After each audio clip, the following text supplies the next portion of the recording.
deal with that in everyday lives. Yeah. And yeah, I realized that I just try to redirect those positive thoughts, even if you don't truly believe them. But eventually, when those moments are tough and you don't know your back is against the wall, you don't know where to lean on. You try to lean on the positivity and the belief, and I think that's what carried me through that match, and honestly throughout the whole tournament. Yeah. And how does that carry you through moments like when Ariana Sablenka says that you only won because you made mistakes? I mean, you were so cool. We were talking about this earlier. You were so cool and graceful and gracious when you responded to a reporter's question about that. But what goes through your mind, and how do you feel inside?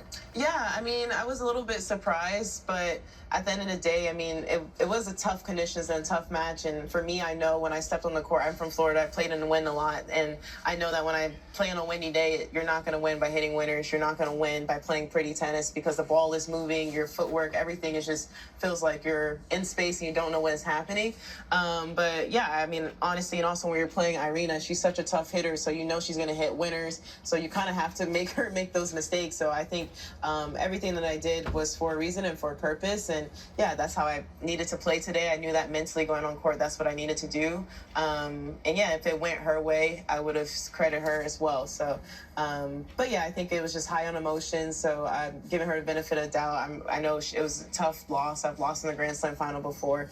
But yeah, overall, I am proud of her. Coco. Yeah, like you said, grace and gracious. No doubt. She did apologize. Still. So that's fascinating to me because you came in as this young woman, a girl essentially, playing with these pros. And I remember being a rookie in the NFL.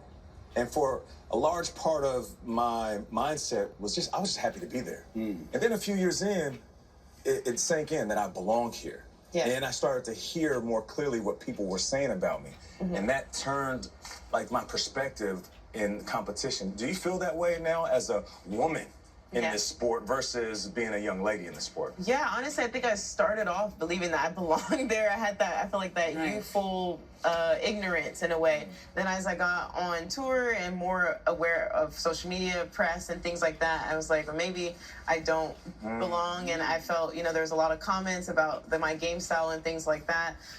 But, as I got older and realized like I worked so hard off the court and on the court to be where I belong, and there's nothing easy. I had to go out there and win 7 matches like everyone else does. No doubt. And so I definitely realized that I definitely belong where I am, and especially having consistent results. I think I proved that more and more each tournament. You make so many people so proud just watching you, and because I remember when you were a little kid and you started, and the thing that struck me was your family. I love that your family's here today. They're all here. Shout out to all the here. crew.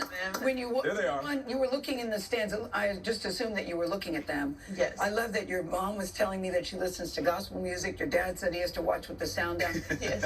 What does it mean to have them by your side, and how crucial are they to you doing what you do the way that you do it? Yeah, they're the reason I am doing what I do, and having that support system I think is so important, especially playing tennis and being on tour since I was 15 and still developing, and I'm 21, but I still have a lot more life to learn and things Yes, you do. that. Yes. So just to have them there and be able to do that means a lot. And this time I really wanted to look at the reaction because at US Open, I saw it all on TikTok and Instagram. This time I was like, let me look at the box so I can actually see the people reacting with my own eyes. Yeah. Well, Coco. Where are you going now, Coco? Where are you going? What do you get to do? Home and then getting ready for Wimbledon. Yeah. There we go. Well, we appreciate you. We're such big fans. And you're only 21. Sheesh, they better watch out. Coco Gauff, the So many champ. more to win. All right, ahead. Stick around because we have a great show.